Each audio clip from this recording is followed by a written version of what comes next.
I now have the pleasure of introducing our speaker for today's session, Dr. Daniel Weaver, who received his medical degree from University College Cork in Cork, Ireland. He completed his internal medicine residency at the University of Kentucky and joined the Division of Hospital Medicine in 2015, where he is now an associate professor. In 2018, he helped develop the Addiction Consult and Education Service at the University of Kentucky and is one of the physicians that rotates on that service. Additionally, he is an associate chief with the Division of Hospital Medicine, and he is board certified in internal medicine and addiction medicine. So, welcome and thank you for being here, Dr. Weaver. And I'll now turn the slides over to you. I see the heads nodding. Very good, and everyone can hear me. I also do not have any financial disclosures as part of this session.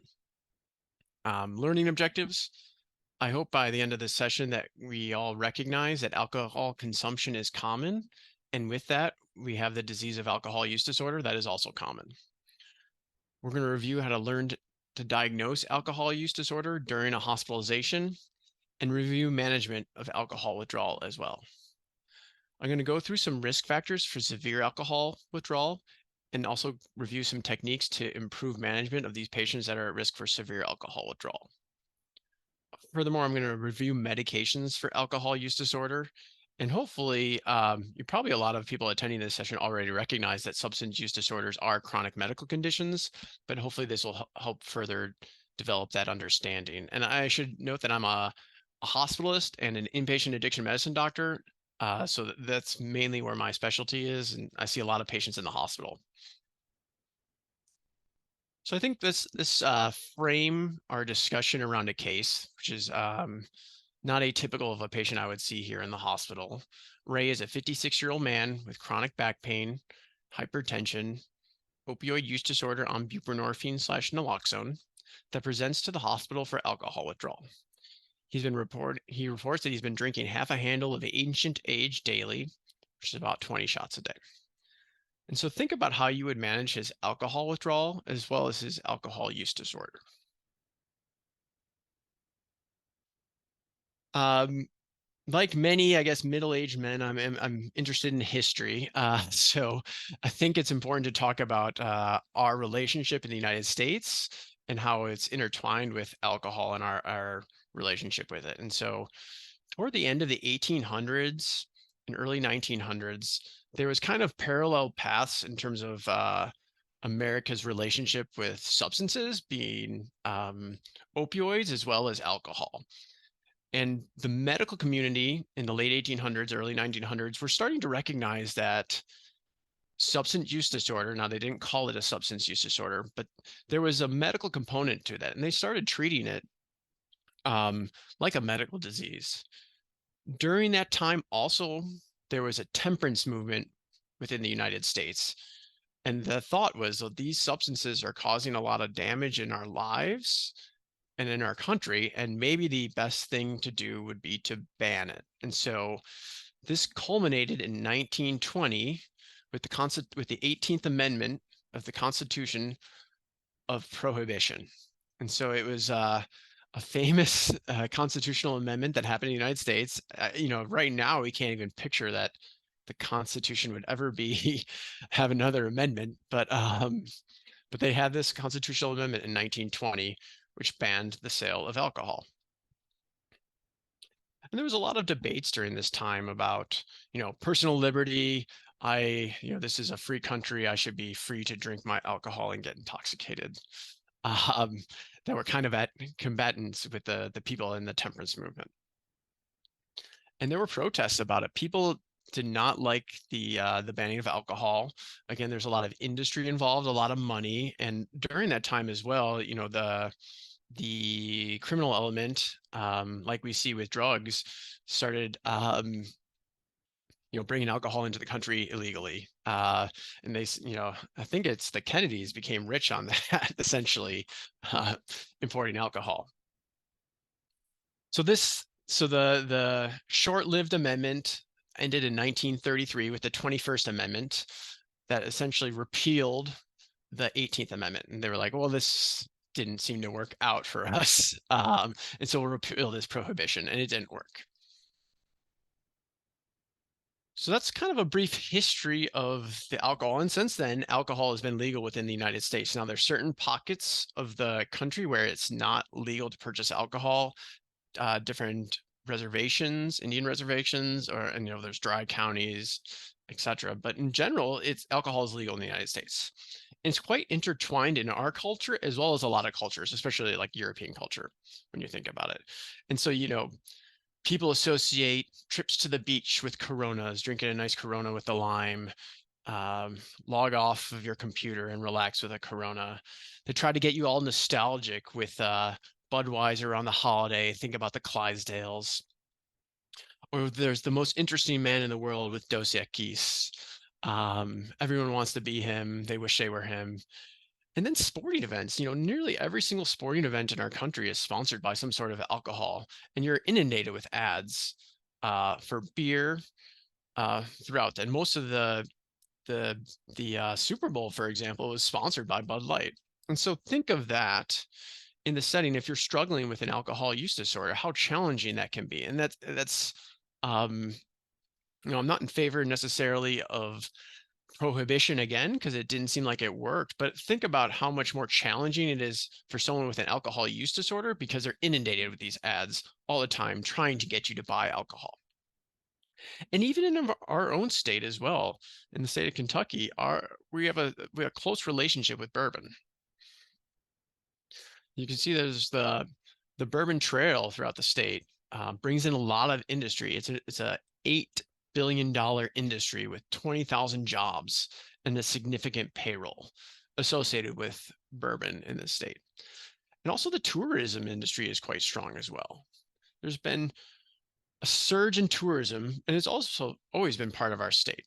And you can see that people come into the state, they tour the bourbon distilleries, and then they end up in Lexington for Keeneland or an SEC football game, and that's really a lot of our economy is associated with the bourbon industry.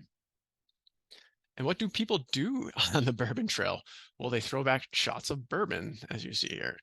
And so all of this kind of accumulates, and it's kind of an example of how our relationship with alcohol is quite intertwined. And then think of that in the framing of someone that struggles with an alcohol use disorder and certain triggers, because we all know triggers is what drives a lot of people to return to use substances. So let's go through some facts or figures, I guess. This is from the 2021 National Survey of Drug Use and Health that SAMHSA puts out. And if you can see, for people aged 12 and older, there's 133 million people that consumed alcohol. That's nearly half of the people over the age of 12 consume alcohol. Of that, 60 million people binge drink alcohol. So that's still a substantial amount of people. When you think of 60 million people in the country that binge drink alcohol. And then the subset of that is 16.3 million people that are heavy alcohol users. So a substantial population of people in our country that drink alcohol and drink alcohol at unhealthy amounts. And we'll get into what an unhealthy amount is in a little bit. Again, just to kind of beat you guys over the head with it, this is another graph from the SAMHSA, the National Survey of Drug Use and Health, about past month use of alcohol. And so you can see around 50% of people age 18 and older have consumed alcohol in the past month. About 30% or 30% for people 18 to 25, and then 22% for people 26 and older binge drink alcohol at least once in the past month. And then a little bit less in the past month for heavy alcohol use, but still a substantial portion of the population. When we compare substances, you can see here, past year initiation of substances among people aged 12 and older, alcohol far outpaces the other substances. 4.1 million people in the past year initiated drinking of alcohol in some sort of fashion. Now, it doesn't state specifically binge drinking, but a lot of people that are aged 18 to 25 are binge drinking. And you can see the next one was marijuana. Cigarettes has fallen down. Prescription pain use is up there too, hallucinogens, but really far and away is alcohol. And part of that is because of the access to alcohol, right? It's legal for people 21 and over um, to have alcohol. A lot of people have alcohol in their homes. And so when you think about it, because of that exposure in the United States and our relationship with alcohol, it's understandable why it's so much more common. So now let's talk about a substance use disorder. This same survey in 2021 estimated that about 29.5 million people in the United States had an alcohol use disorder. So think about that. That's like just shy of the state of California has an alcohol use disorder. Also, compared to others, this general drug use disorder, 24 million. So if you combine all the drug use disorders together, you still have less than an alcohol use disorder. And that's not to say that people necessarily have just an independent alcohol use disorder and a drug use disorder. There's an overlap between the two. But you can see far and away alcohol use disorder, again, is a substantial portion of our population. And so the survey even breaks it down further. And I guess I like graphs and I like numbers. And so maybe hopefully you guys share a little bit of that. But they say people with the overlapping drug use disorder and alcohol use disorder is about 7.3 million people. So I know a lot of the KY Open is focused on opioids, which is rightfully so, but there's an overlap between the two. And we should recognize that we need to focus on the multiple substances that our patients are using, because a lot of times people get control of their opioid use disorder or their alcohol use disorder, and then they still have that other substance use disorder that's not addressed. So again, 7.3 million people have both a drug use disorder and an alcohol use disorder.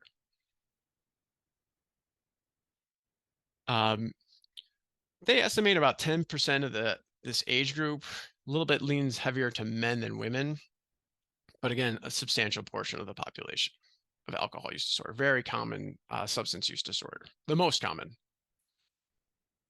And it shouldn't surprise you to say, I know the audience, a lot of you guys are involved in treating substance use disorders in general. It's vastly undertreated and underrecognized. And I think a lot of that has to do with the stigma has been associated with substance use disorders and people judging it as a moral failing and less like a medical condition. And hopefully, I feel like we're moving beyond that now and working toward it in some of these educational initiatives, but it's vastly undertreated. One study thought that 7.3% of adults 18 and older who had an alcohol use disorder in the past year received any treatment at all, anything. So very low numbers. Another survey in North Carolina thought that less than 1% received any medications for alcohol use disorder. So very low. I've seen it kind of range between 0.9% to 4% in various studies, but again, very, very low. Can you imagine if for diabetes only less than 1% of the population received a medication like insulin or something? People would be outraged. But again, that's why it's important to recognize that alcohol use disorder is a medical condition and it needs to be treated as such. And there are medications available. So hopefully a frame for you that alcohol use is common, alcohol use disorder is common because alcohol is pervasive in our country and other countries as well.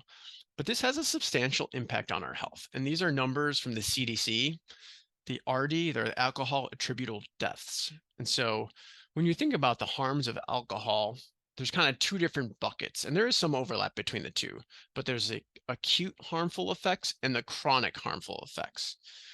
And so acute harmful effects are things like alcohol poisoning or overdose, motor vehicle accidents related to alcohol intoxication or impairment, death by suicide.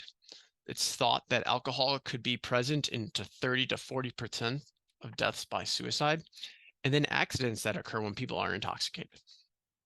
And so that's one bucket. And you could see on the graph there from the CDC, they estimated just under 60,000 deaths in the United States are related to the acute causes of alcohol.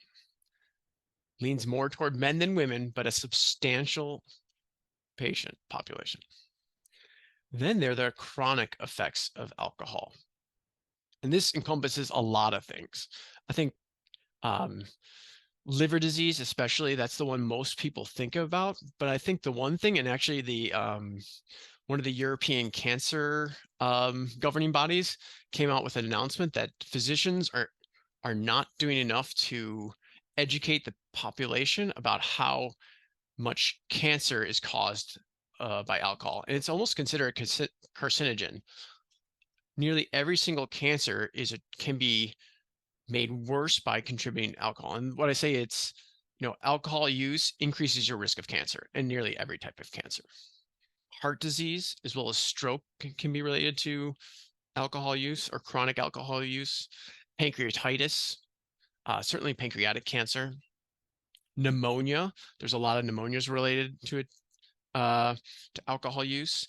The thing I didn't even think about when I was looking at the CDC is low infant birth weight and preterm birth. So women drinking while they're pregnant have infant birth weight children, which has an impact on their health for the rest of their life.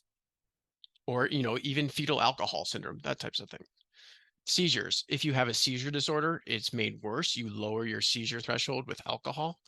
And some people, they would never have a seizure, but if they consume alcohol, they do have seizures. And so when you look at the chronic attributable deaths to these chronic causes, and there's a whole big list, and it would have filled up like 4 slides. So I kind of just took some highlights. You have over 80,000 deaths that are attributed to alcohol. I think that I saw another stat that around 4% of all cancers can be related to alcohol. So a substantial burden on our health that's unrecognized. And I think the malignancy is a big thing. These are some state-specific figures, and this is mainly with driving data. So there was 150 alcohol-impaired driving fatalities in the state in 2019. And that's about 20% of the driving fatalities in the state, which is actually a little bit less than the country. And the country is about 28%, but still a substantial impact on motor vehicle accidents. And I see a lot of patients actually on the trauma surgery service, and a lot of them that are in car accidents are intoxicated. So a lot of road traffic accidents are related to intoxication, and with alcohol being the most common substance that use, it's the most common cause of intoxication. So with its impact on our health, of course, this is going to impact our health care. And so we have seen the rate of alcohol-related ED visits increase substantially over the years. And this one study from 2006 to 2014 showed an annual increase of 47%, so a substantial increase. Another study found that almost 20% of ED visits were related to alcohol or contributed to alcohol. And then also in that study, they found that 22% of overdose deaths related to prescription opioids also had alcohol in their system. In one of the, I guess, the Bibles of the principles of addiction medicine, they say in there that, around 20% admitted to the hospital of patients admitted to the hospital have an alcohol use disorder. And this is probably higher on certain services like a trauma surgery service, or if there's like a cirrhosis service, for example. So if we're talking about impact on healthcare, of course, this is going to cost us money. And so they estimated, the CDC, in 2010 that this was about $250 billion in the United States, which is around $800 per person, about $2.05 per drink. So think about that, I guess, if you're drinking a drink. If you break down the costs, a lot of it was related to workforce loss and workforce productivity, criminal justice costs as well. Healthcare expenditure, about 11% of that. And then, of course, motor vehicle accidents as well.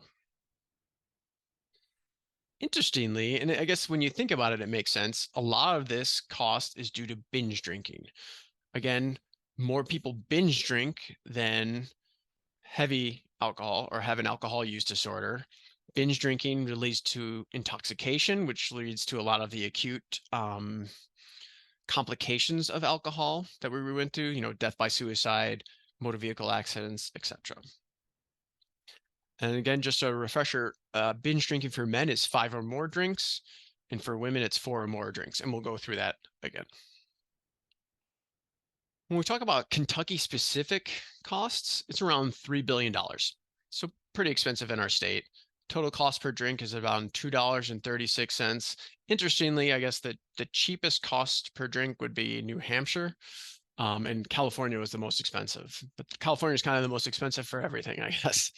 And the cost per capita they estimated was $736. And a substantial portion of who's paying for it is our governments essentially, and so we're paying it for it through taxes. But I don't think our drinks are taxed $2.36 per drink. And so when you think about it, the alcohol industry, and I think this was recently in our state that the bourbon industry lobbied for lower taxes on their alcohol because of the impact or the substantial employment benefits of having the bourbon industry. But you could come back and say, like, look how expensive it is to have people drinking alcohol.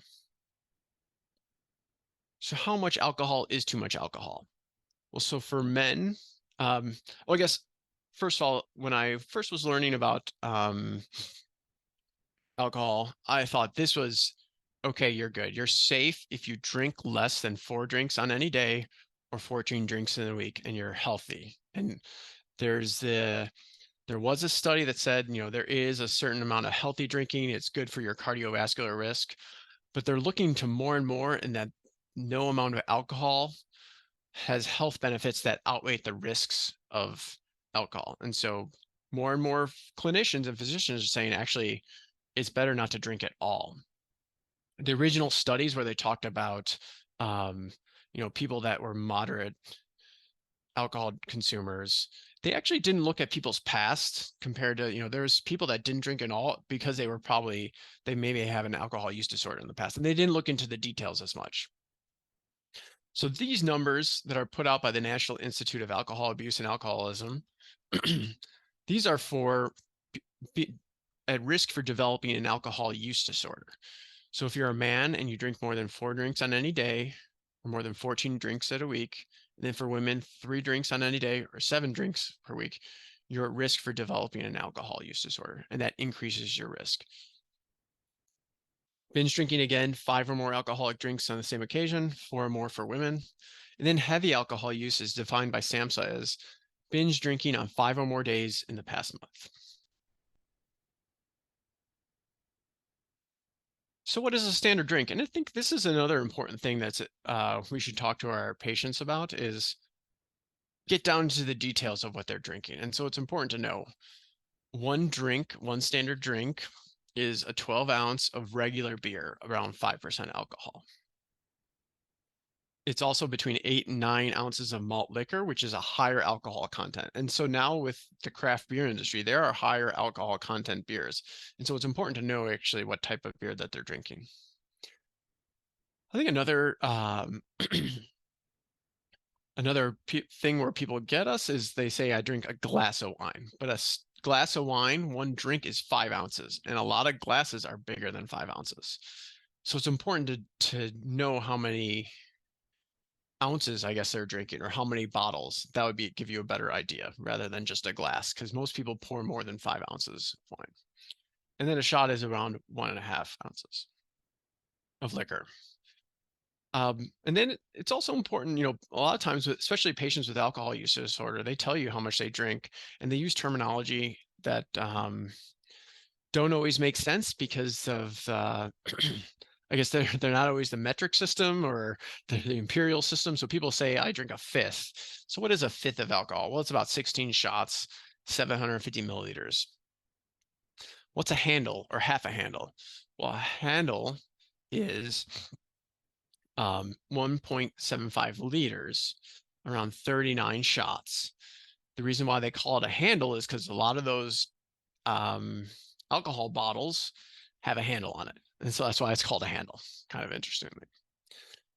Interesting, I think there was an article in the newspaper about nips, which is like a one-shot drink. You probably see them on the street when you're walking around. Some cities have gone to ban them because of the pollution, people littering them, um, but it talked about the people wanting to ban them because there's garbage everywhere. But it's just kind of interesting that it's still a nip is one shot. Those are those little fireball bottles you see on the side of the road all the time.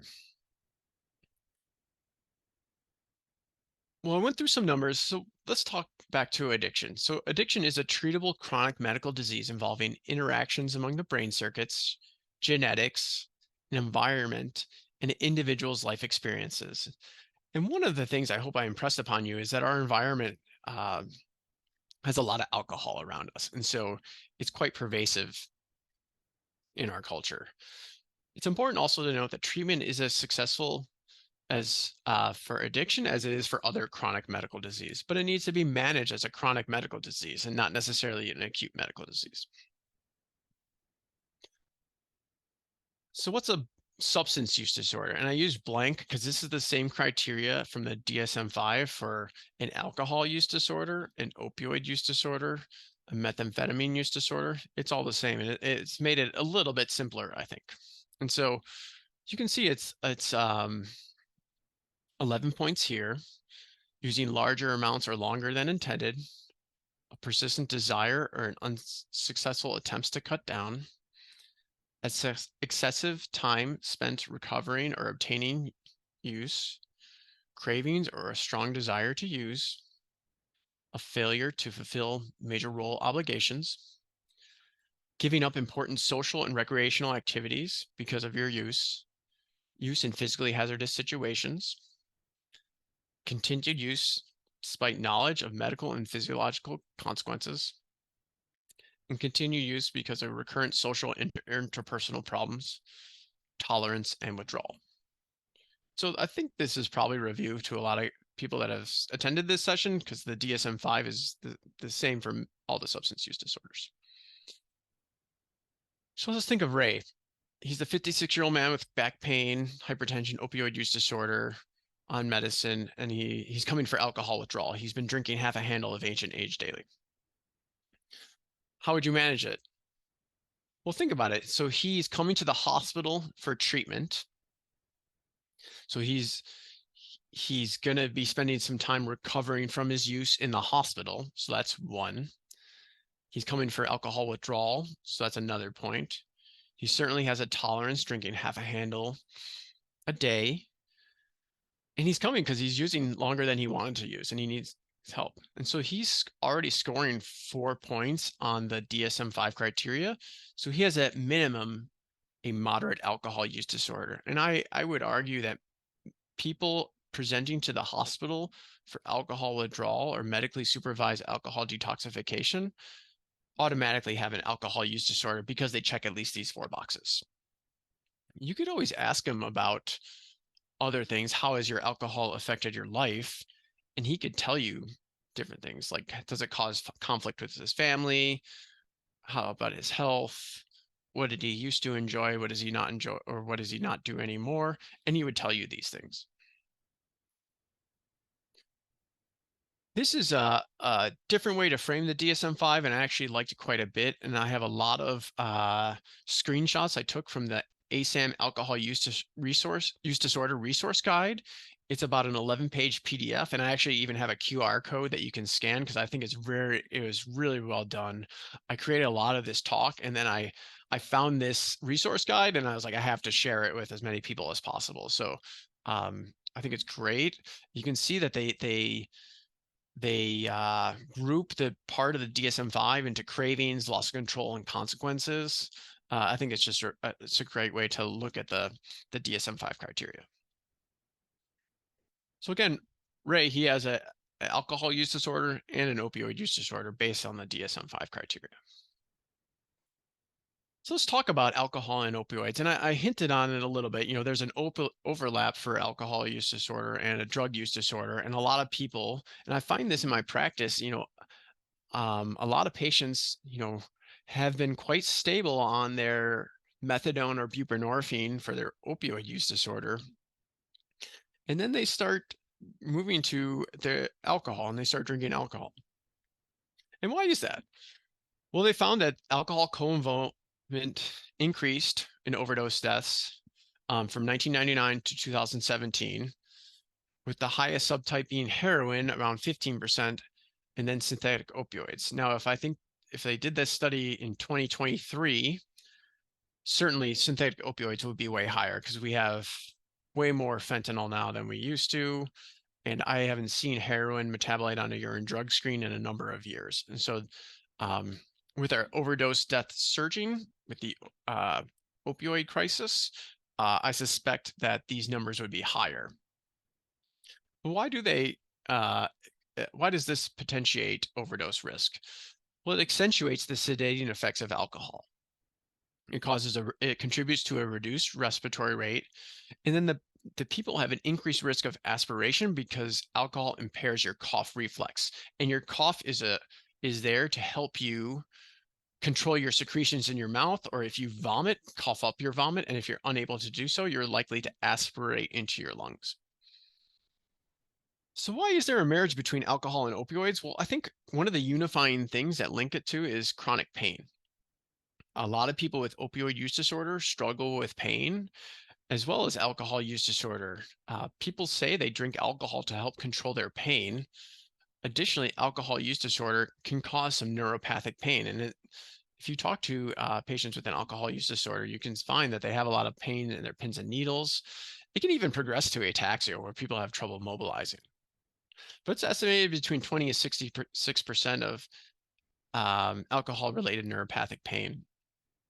Um, Also, people that presented to alcohol use disorder treatment report that they have moderate to severe alcohol pain. And so there's a lot of overlap because people use it to help manage with their chronic pain. So now we'll kind of shift to what alcohol does to the brain. And this is a from the Goldfrank's toxicology textbook, which I thought is one of the better pictures of alcohol effect on the brain. Had to wet my whistle there a little bit. And so you have here the GABA receptor it's kind of a yellowish orange with the alpha 1 subunit, and the NMDA receptor, which glutamate acts on. When you have a alcohol naive brain, when you have alcohol, those little blue balls act on the GABA receptor, and you have enhanced inhibition. GABA is the neurotransmitter that causes CNS or central nervous system inhibition. It also blocks the excitation on the NMDA receptor. And so you have enhanced inhibition and blocked excitation, which causes intoxication and sedation. As you expose the brain to alcohol chronically, you have a movement from the alpha 1, a subunit shift essentially from the alpha 1 subunit to the alpha 4 subunit, which reduces the sensitivity to the sedating effects of alcohol on the GABA receptor. And so that's what you have there when the GABA receptor turns blue. It's desensitized to alcohol. As well as you have upregulation, so increase in the the NMDA receptor to overcome the effects of ethanol on the brain. And so then you have more excitatory receptors as well. And that becomes a new baseline normal. And that's why people don't seem intoxicated anymore, because they develop that tolerance. But when you remove that ongoing ethanol exposure to the brain, that's when you get alcohol withdrawal and the autonomic instability associated with it. And so that's what's going on in the brain when people get intoxicated, develop a tolerance, and then go through withdrawal. I think this is a very great picture. I like it a lot.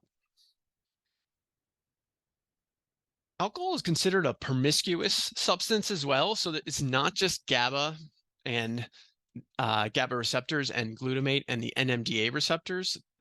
It kind of goes to a lot of receptors in the brain. I talked about the GABA and the glutamate and the NMDA receptors because that's how we target when we treat alcohol withdrawal. But there's a lot of different receptors. Dopamine, of course, is involved, as is with most substance use disorders. Noradrenaline and corticotropin releasing factor as well can be involved. And so this is kind of a bigger picture of what's going on with the alcohol withdrawal syndrome. You can have hallucinosis. You can have an adrenergic storm that causes autonomic instability, which is like high blood pressure, high heart rate, etc. So what's alcohol withdrawal? How do we define it? Well, the DSM-5 defines it with a cessation or reduction in alcohol use that has been heavy and prolonged, that's not better explained by another medical condition, and greater than or equal to 2 of the following that's caused significant distress. So autonomic hyperactivity, again, high blood pressure, high heart rate, increasing hand tremor, nausea or vomiting, visual, tactile, or auditory hallucinations, psychomotor agitation, pacing, hand wringing, anxiety, or even a seizure. So this is kind of the timeline of the signs and symptoms of alcohol withdrawal following cessation. And I have it on this table as well as a graph that kind of shows the timing on the x-axis. So initially, 6 to 24 hours, depending on the person, you get mild alcohol withdrawal with mild alcohol withdrawal symptoms such as anxiety, tremor, insomnia, headache, palpitations. Early as well, you get alcohol hallucinosis, and I'll review the difference between alcohol withdrawal delirium and alcohol hallucinosis. But that can be early, 12 to 24 hours, and can have hallucinations with sensorium maintained. 24 to 72 hours after your last drink is when you develop more moderate to severe alcohol withdrawal symptoms. And that's where you get the higher blood pressure, the higher heart rate, sweating, very agitated, maybe some confusion. Interestingly, you can have a withdrawal seizure early on the alcohol withdrawal process. I have a patient that I see, and that's his first symptom of alcohol withdrawal is seizure, actually, and then it progresses to get worse. They say peak is around 24 hours. Then alcohol withdrawal delirium, that's our goal to prevent, especially on the inpatient side, of preventing a patient from progressing to this. And so that's where they have visual hallucinations, delirious, they're disorientated, high blood pressure, heart rate, very high, very agitated, diaphoretic. These are kind of the timing of the alcohol withdrawal. So this is the timing of alcohol withdrawal syndrome. And you can see there's overlap between the two. So these are more visual people. This might be a better graph for you.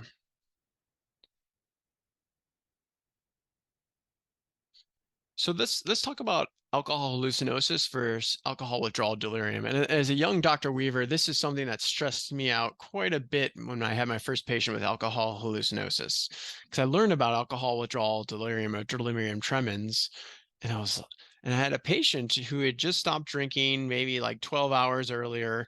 He seemed okay, not that sick, but he said he could hear things, and maybe he was having some hallucinations. And I was like, well, this doesn't seem like delirium tremens. He doesn't seem that sick.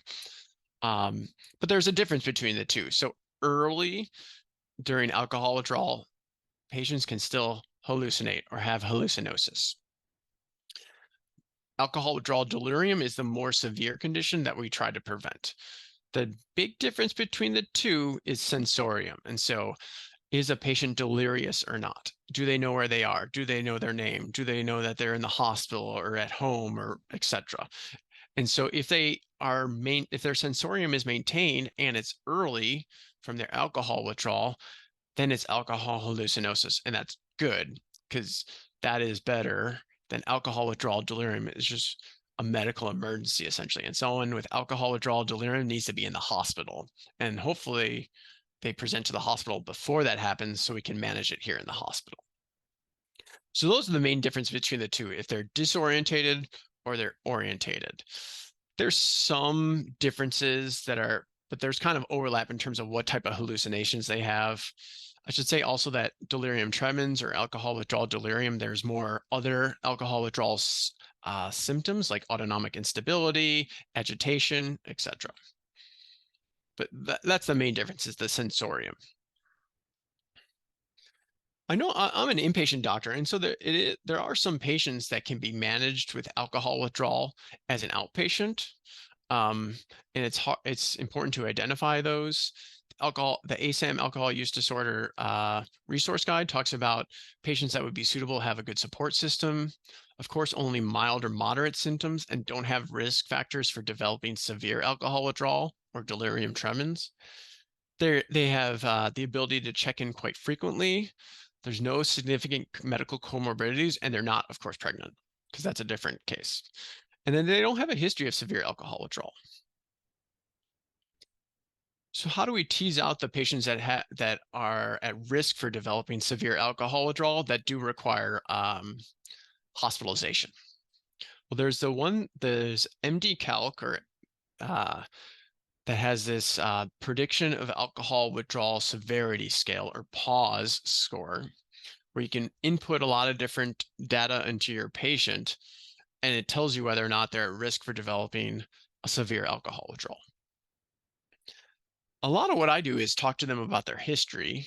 Do they have a history of alcohol withdrawal? How did it go in the past? Have they had withdrawal delirium in the past? Have they had a seizure? If they had a seizure, they need to go to the hospital to be managed there. Have they had numerous withdrawal episodes? There's something called the kindling effect. Do they have a comorbid illness? Do they have a medical comorbidity? Are they older? Older patients, we manage them a little bit differently, and it's easier to do in the hospital. And I'll get through that in a later slide. Do they have a long duration or heavy alcohol consumption? Seizures, again, any seizure, they need to go to the hospital. Do they have a lot of autonomic hyperactivity on presentation? Need to be in the hospital. Are they dependent on other agents as well, such as opioids, benzodiazepines, barbiturates, which we don't see too much anymore, the barbiturates, but definitely we see benzodiazepine and alcohol withdrawal. And do they have a high CWAS score on presentation? And I'll go through the CWAS score as well. All these patients, they're at risk for severe alcohol withdrawal, and they need to be in the hospital. I mentioned the kindling effect, and it's not quite understood what that is, or what is causing it. The idea is that it's a priming of the brain, and each subsequent alcohol withdrawal cycle gets worse. So a patient, maybe their first alcohol withdrawal wasn't too bad, the subsequent one was worse, and each cycle they get worse and worse alcohol withdrawal. It's called the kindling effect, and it's thought that there's a priming of the brain for alcohol withdrawal to undergo this alcohol withdrawal syndrome. They need to go to the hospital. So how do we treat alcohol withdrawal? Well, the pharmacotherapy that we use targets the GABA receptors and or the NMDA glutamate receptors. Primarily, we use benzodiazepines in the hospital, and that's kind of the gold standard. Additionally, we use phenobarbital, and some places use GABA-sensitive anticonvulsants. So first, let's go through the benzodiazepines that we use. They facilitate inhibitory effects of the GABA receptor complex. They're considered cross-tolerant of alcohol. There's a lot of evidence, and it's considered the gold standard of use. The risks include oversedation and respiratory depression. It's important to note that long-acting benzodiazepines are preferred than short-acting, and kind of give you a smoother alcohol withdrawal picture. So there's two long-acting that are used quite frequently. I've worked at 5 different hospitals in 2 different countries, and we've used both of these. So diazepam is a long-acting benzodiazepine. Half-life is around 44 to 48 hours. But the important part of it is it metabolizes in the liver by oxidation into active metabolites. And that's really what I lean into when I'm treating a patient for alcohol withdrawal, is the nordiazepam has a half-life of around 100 hours. And when you think about it, then, that's more than 3 days that you have an active metabolite still in their system. And so I say that diazepam is the gift that keeps on giving when you're treating alcohol withdrawal, because it metabolizes into nordiazepam, which is a long-acting metabolite, temazepam, and oxazepam. And so these are all metabolized slower than alcohol is in your system. And so it helps with the alcohol withdrawal. That means you need less frequent dosing, which provides greater control of breakthrough. Chlorodiazepoxide or Librium is the other long-acting benzodiazepine that's quite frequently used. It metabolizes, it's also fairly long-acting, 24 to 48 hours. It also metabolizes into nordiazepam, which is the long half-life benzodiazepine, and oxazepam, which is, it's a shorter acting half-life. But both of this go on in the liver. And so it's important to talk about, a lot of patients with alcohol use disorder that are undergoing alcohol withdrawal have impaired liver function. And so you don't want buildup of those long-acting benzodiazepines in their system and their liver not able to metabolize it properly, and then you can get oversedation. So patients with impaired liver function, like cirrhosis, we use lorazepam, or a short-acting benzodiazepine. Is a half-life of 10 to 20 hours, no active metabolites. So since it doesn't have any active metabolites, you need more frequent reassessment and a gradual or slower taper. So you don't have that nordiazepam that's still in their system. But we prefer this with impaired liver function. And so the borderline patients, and I think this is important to note, patients can have compensated cirrhosis and decompensated cirrhosis. And this is where it really takes a more in tune clinician to figure out, like, let's think about what's going to happen in their liver. Is their liver impaired enough to the point where they can't metabolize a long-acting benzodiazepine or not? And so I wouldn't necessarily just click the box lorazepam if they have cirrhosis. I think it's important to think about their actual synthetic function in their liver and what they can tolerate it. And sometimes patients with a diagnosis of cirrhosis, if it's compensated, I do still use a long-acting benzodiazepine, but I keep that in mind and make sure that we understand that we may need to pull back on their dosing. Well, additionally to benzodiazepines, it's important to provide supportive care. So especially if they're delirious, you reassure them, reorientate them, do a lot of delirium precautions. You want to give them IV or IM thiamine, usually IV in the hospital, because their nutritional status is quite often poor. IV fluids potentially as well. Often their magnesium is low, sometimes their potassium and phosphorus. And so you check all these electrolytes and replace them fairly aggressively. So how do we dose benzodiazepines? Well, the way we do it in the hospital, which is kind of the gold standard now, is symptom-triggered dosing, whereas patients are monitored on the CWA, which is the Clinical Institute Withdrawal Assessment. It's easier to say CWA. It's actually revised. It's the CWA AR now, which is a revised CWA. And so you give a medication, a benzodiazepine, when they cross a threshold of severity. And this can be further refined based on their score. And so a clinician is supposed to look at their CWA scores and make sure that they're being treated properly. Compared to fixed dosing, symptom-triggered dosing has been shown to reduce overall medication use, as well as duration of treatment and inpatient length of stay. And that's really important as well. So here's the CWA AR score, and you can see the components of it. They ask about nausea, vomiting, tremors, sweats, anxiety, agitation, tactile disturbances, auditory disturbances, visual disturbances, headache, sensorium, and you add that all together and you do their CWA score. It's important also to take into account the patient. So, if you have a patient who doesn't speak English, this makes it more challenging. And so you have to understand how you're treating it, because a nurse wouldn't necessarily always be able to obtain the information, or maybe they don't have an interpreter. Is a patient intubated on the ventilator? Well, they can't participate in this at all. So then you need to use something else. And so it's important to take into account what else is going on with the patient. if they're going through alcohol withdrawal. So this is kind of the mild symptoms is when you don't give them any medications, you just repeat the monitoring.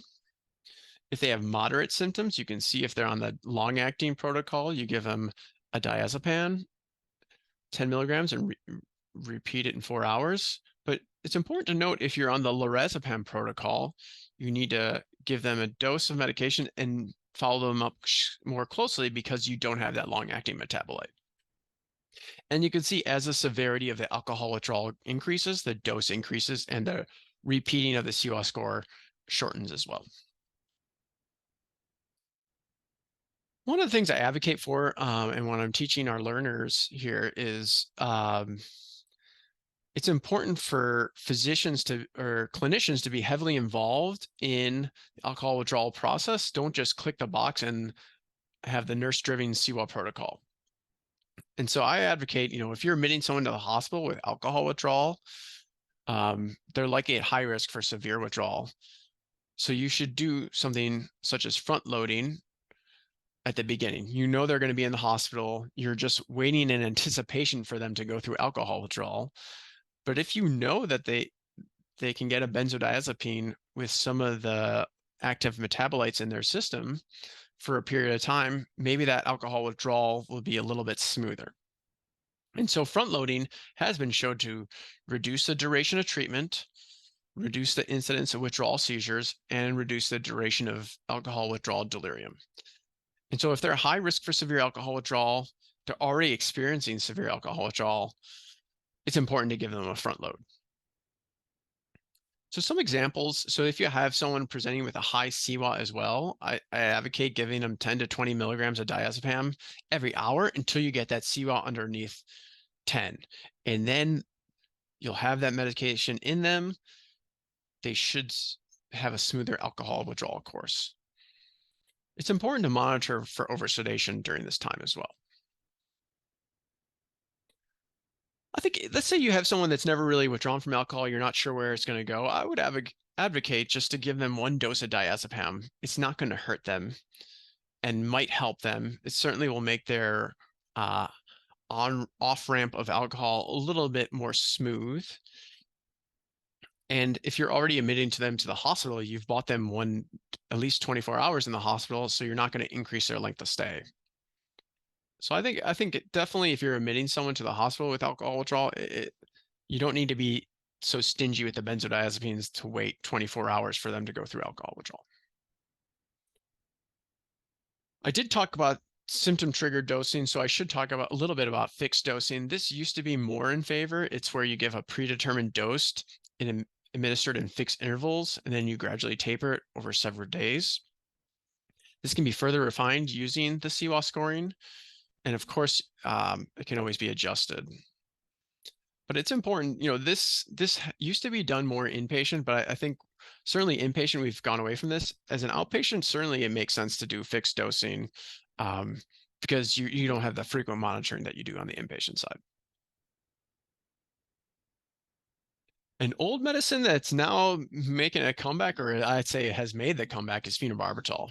And so this has been used more and more. We recently, probably, I guess it hasn't been that recent, maybe a year and a half, 2 years ago, have incorporated into our alcohol withdrawal protocol.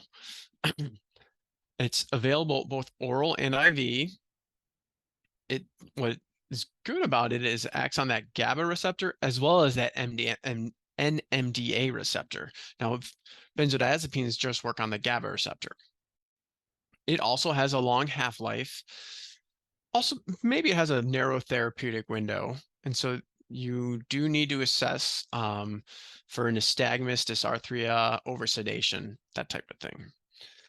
But I think it's important to use, especially if a patient is not responding to benzodiazepines. Benzos are contraindicated. And I think really the biggest benefit that we've seen in our practice here is a lot of people were not doing the load properly with benzodiazepines, and this acts as a loading dose. So the phenobarbital kind of acts as a loading dose for patients. And we've had good outcomes with it. Other medications that can be used, carbamazepine carbamazepine, and gabapentin. I think gabapentin is becoming more and more in favor to also be used as an adjuvant. It's more as a single agent, mild to moderate alcohol withdrawal. It's less sedating, has a pretty good safety profile. Some advocate for use for it as an outpatient side. I know at the VA here, I think they use it in conjunction with their benzodiazepines, and they've been shown to reduce the amount of benzodiazepines a patient needs with using gabapentin protocol. Valproic acid is listed. It's more as an adjuvant. I honestly haven't used it in my practice much. I find my most success is with benzodiazepines and phenobarbital, but it can be used as an adjuvant. Definitely can't use it in liver disease or a pregnant woman or childbearing age. So how would we manage Ray with this, with his alcohol use disorder and opioid use disorder? Well, I think one thing I would do with him is I would certainly give him a front load. And so I would either assess him based on his CWA score when I would do that as part of my physical exam and determine how I want to treat him otherwise. But I certainly wouldn't wait for him to withdraw from his 20 shots in the setting of his opioid use disorder on buprenorphine, because some people might be afraid to give him benzodiazepines in the setting of buprenorphine. Of course, we want to do that. We want to give him, we want to treat his alcohol withdrawal. So I would certainly give him some sort of load, either with diazepam or phenobarbital.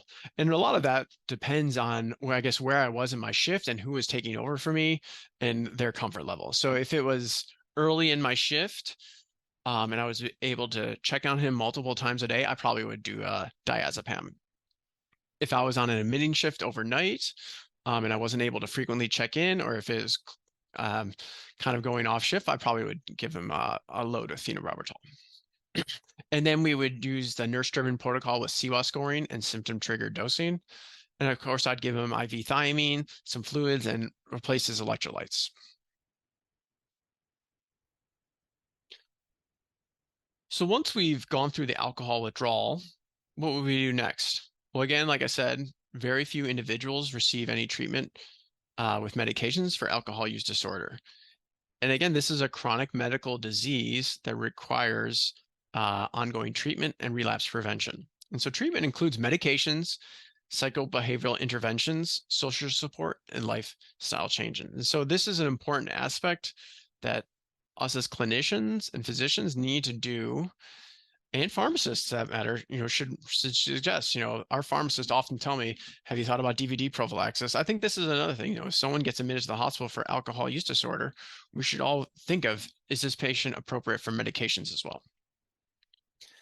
And it's an easy question. You can just ask them, would you like a medication to help you with your drinking? Some people say, no, I don't, I want to do it on my own. Some people say, tell me more. Some people say, yes, anything. You get varied responses, and then you can respond to it appropriately and educate them.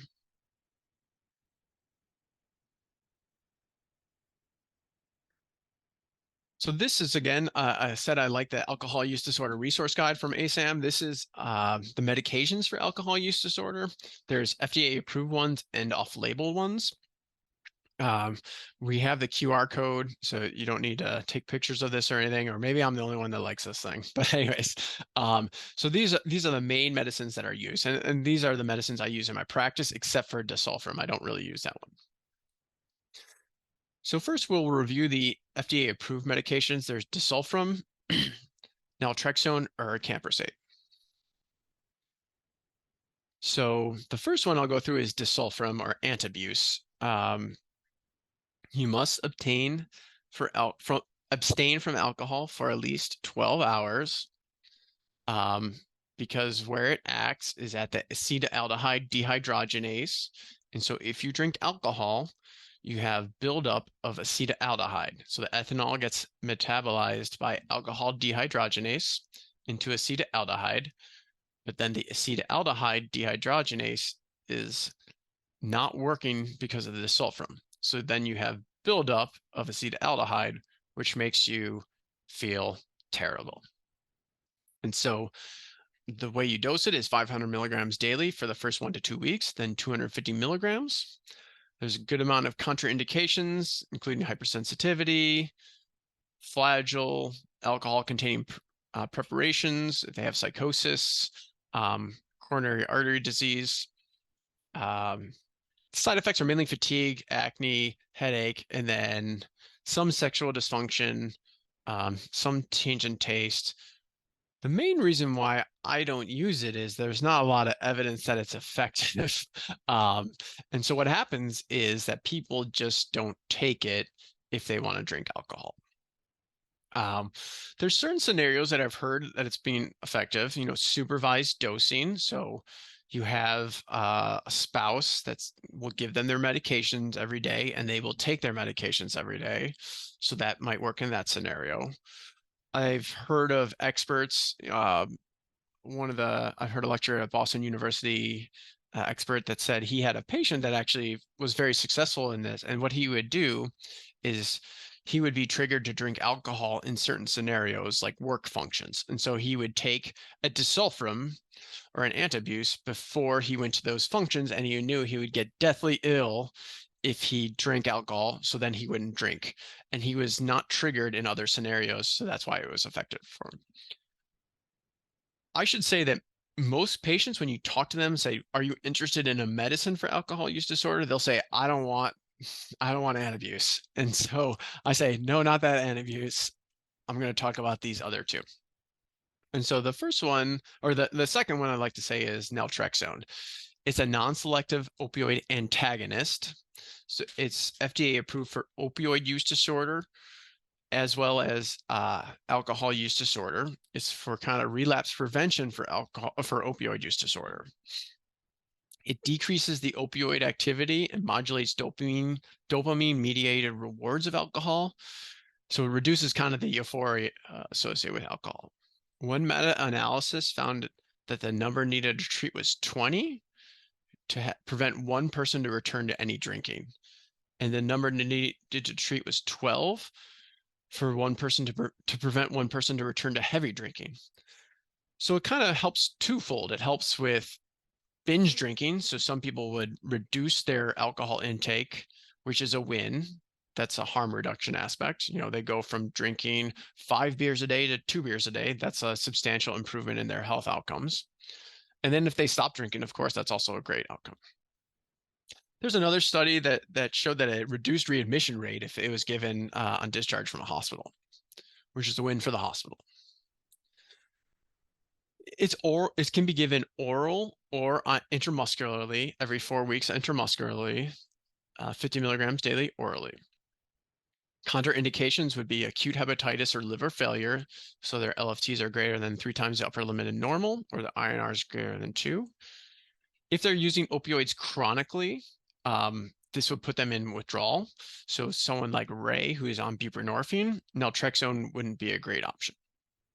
So it would put him into withdrawal. You also need to use caution with moderate to severe renal impairment, which you should with most of your medications.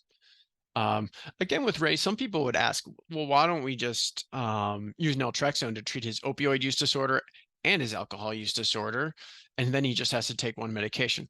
Well, it's important to note that naltrexone does not have as much a mortality benefit for opioid use disorder as buprenorphine.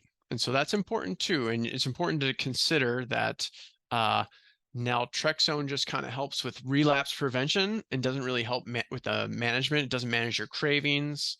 There's a severe drop off after the intramuscular injection. So there's a risk for overdose in between injections. I actually had a patient she didn't overdose and die once she got the intramuscular injection of naltrexone, but she got hospitalized. She took a big dose of methadone after an intramuscular injection of naltrexone and still had bad outcomes. And, I do worry with the fentanyl and the drug supply. Maybe naltrexone is less and less effective even.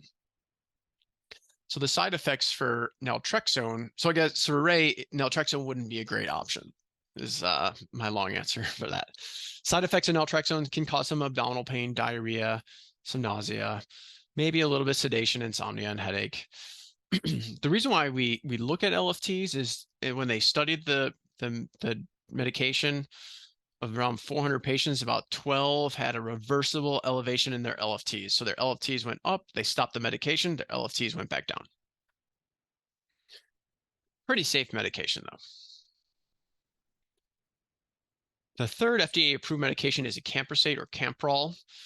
The full mechanism isn't fully understood, but it's thought to kind of stabilize the glutamatergic neurotransmission during withdrawal. So it helps for some of those more protracted withdrawal symptoms. So the acute withdrawal is treated often in the hospital or as an outpatient, but it takes a long time for that architecture in your brain to heal itself. And people will have sleep-wake cycle disturbances for months afterwards. And the idea is some of those more protracted or chronic withdrawal causes patients to return to drinking. And so the number needed to treat, they found, is 12 to prevent one person to return to any drinking. So it's a relapse prevention medication. So they need to be detoxified off alcohol before starting it. The dose is a 666 TID. Tons of jokes around that. It's excreted by the kidneys. There's no metabolism in the liver. Contraindications are renal disease, hypersensitivity to the medicine, and Child-Pugh class C. And I should say it just hasn't been studied in patients with severe liver disease. And I do sometimes prescribe it in patients with Child-Pugh class C liver disease. I have a risk-benefit discussion with them. I think that the most recent patient, she said, I am not drinking because of acamprosate. I know alcohol will affect my liver. You don't know if acamprosate will. And I said, that's a good argument. I think it's reasonable, but I just wanted to point that out. And she said, thank you. And we continue the acamprosate. Diarrhea is the most common side effect for acamprosate. In terms of non-FDA approved medications, gabapentin, both for alcohol withdrawal as well as alcohol use disorder, is used. It's been shown to also help with that post-acute withdrawal symptoms. The target dose is around 600 milligrams 3 times a day. You start it low and titrate them up. There is a abuse potential there, and we do that. It's a controlled substance too, so you need to make sure that for me, when I'm an inpatient doctor, I need to make sure that there's someone that will continue as an outpatient. Topiramate is also another one that works on the GABA neurotransmission. It's been shown to reduce the amount of drinks per day, drinking days, or heavy drinking days. Has some side effects: numbness, tingling, tiredness. Difficulty concentrating is the one that gets a lot of patients. And I've had patients try it and then they felt dopey on it essentially, and they didn't want to continue it. Other non-FDA approved medicines, carbamazepine can be used. It's superior to placebo, increase the time from first heavy drinking day, number of drinks per day, consecutive drinking days. I don't use carbamazepine that often, but there is evidence to it. Baclofen used to be more in favor. There's some people that still use it. A Cochrane review in 2018 said it wasn't very helpful.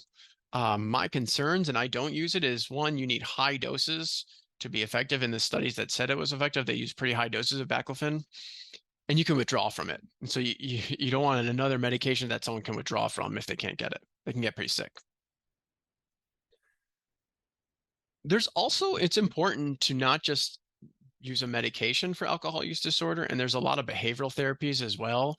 I think probably this audience, probably people know more about this than I do, because I'm an inpatient doctor, and unfortunately we can't address all this on the inpatient side, but it's important that patients get additional help other than just a medication. And so there's motivational enhancement therapy, cognitive behavioral therapy, community reinforcement approach, 12-step facilitation, and CRAFT, or community reinforcement and family training. And all these are available for alcohol use disorder.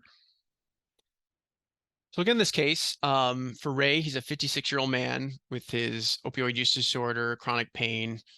In terms of his alcohol use disorder, what would I do to manage? A lot of this would depend on, does he have a primary care doctor that he has a good relationship with?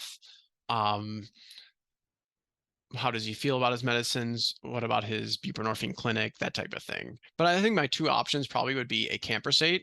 The one thing is that it has to be a 3 times a day medicine, but also gabapentin. That would be a good medicine for him, but it's a controlled substance and 3 times a day. So those are the 2 that I would consider for him in this case. I would not do naltrexone because he's on buprenorphine, which is a life-saving medicine for his opioid use disorder. And then I would talk to him about different options available. Um, I think, most of the time when I'm talking to patients in the hospital, they're pretty early in their recovery process. So a lot of times they just want to start a medicine. They don't want to commit to going to a some sort of clinic. But some, people are open to Alcoholics Anonymous, or getting a counselor. And I usually those are the steps I take, is try and link them with someone like that. This is the QR code to Alcohol Use Disorder Resource Guide by ASAM. I think it's great. There's a lot of you'll see a lot of familiar slides that I stole some of the pictures from, but there's a lot of great information here, and I thought it can be very helpful. I think findtreatment.gov is another good option for people to, if they're looking for resources locally. There's good listings here as well. And again, alcohol use disorder is a chronic treatable medical condition with FDA-approved medications. And I find it's a unique recovery opportunity, especially when people come into the hospital. I think that's another thing that I can offer them is, let's get you started on your treatment for your alcohol use disorder. These are just questions. Some people like questions, some people don't. So I'm just going to kind of go through these. Zoom is awkward with like Q&As. So I'm just going to, hopefully you guys know the answer. You can all, I'm not going to call anyone out because no one wants to talk to me probably. But think to yourself, what are the primary neurotransmitters involved in alcohol withdrawal? Hopefully I impressed upon you this. Is it GABA and glycine, glutamate and dopamine, serotonin and dopamine, or GABA and glutamate? Okay, everyone think in their head. GABA and glutamate. And this is a little bit tricky. So GABA on the GABA receptor and glutamate on the NMDA receptor. Those are the primary neurotransmitters involved in alcohol withdrawal. Next question is, all of the following are FDA approved medications for alcohol use disorder, except the following. There's naltrexone, gabapentin, acamprosate, or disulfiram. 5, 4, 3, 2, 1. Everyone has their question in their head. Gabapentin, yeah, it's becoming more and more utilized, but it's not FDA approved for alcohol use disorder. It's actually like a seizure medicine, and no one ever prescribes it for seizures anymore. Next question is, which of the following are risk factors for severe alcohol withdrawal? Numerous prior withdrawal episodes, codependence on benzodiazepines, CWAC greater than 10 on presentation, or a seizure on presentation, or all the above. 5, 4, 3, 2, 1. All of the above, yeah. So these are all risk factors for severe alcohol withdrawal. And with severe alcohol withdrawal, they need a hospitalization. So they need someone to see someone like me, unfortunately, for them. Alcohol use disorder can only be treated by an addiction specialist. The answer is false. It can be treated by a generalist, primary care doctors, nurse practitioners as well. And I think this is my last question. Which type of dosing approach of benzodiazepines leads to the administration of significantly less medication and a significantly shorter duration of treatment? Fixed dose scheduling, symptom triggered dosing, combined fixed dose and symptom triggered dosing, or front loading?